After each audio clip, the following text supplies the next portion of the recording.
Lewis Hamilton est au cœur d'une affaire regrettable. Alors qu'il a récemment repris confiance en lui sportivement avec une 3e place au Grand Prix du Canada après un début de saison très difficile, le sextuple champion du monde de Formule 1 a été visé par des propos racistes.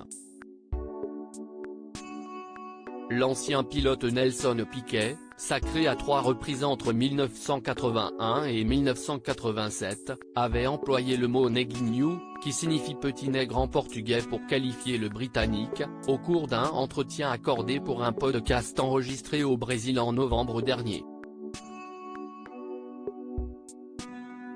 Lewis Hamilton, qui nous a habitués à être très engagé sur plusieurs thèmes sociaux, a décidé de lui répondre à travers un message publié sur son compte Twitter.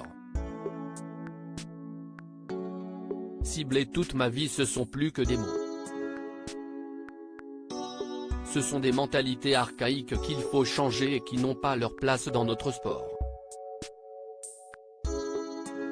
J'ai été entouré par ces attitudes et ciblé toute ma vie. Il y a eu beaucoup de temps pour apprendre.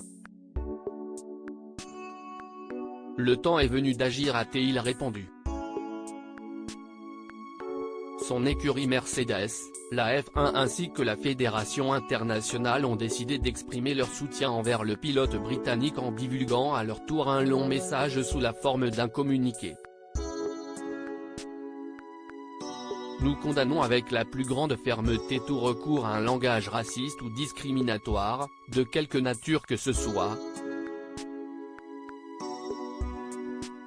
Lewis est un ambassadeur incroyable pour notre sport et mérite le respect. Ses efforts inlassables pour accroître la diversité et l'inclusion sont une leçon pour beaucoup et quelque chose qui nous tient particulièrement à cœur, a-t-on pu lire. Ferrari, qui est une écurie concurrente, a tout de même tenu à son tour à se montrer compréhensive vis-à-vis du pilote de 37 ans à travers un petit tweet. Nous sommes aux côtés de la F1, de Lewis Hamilton et de Mercedes pour lutter contre toute forme de discrimination, a déclaré l'entreprise italienne. Une initiative également suivie par Red Bull, l'écurie du champion du monde en titre Max Verstappen, qui ne tolère aucune forme de racisme. Il y a quelques jours, c'est le footballeur Kylian Mbappé qui demandait du soutien auprès de la Fédération française de football après avoir été victime de racisme après son pénalty manqué face à la Suisse lors de l'Euro 2021.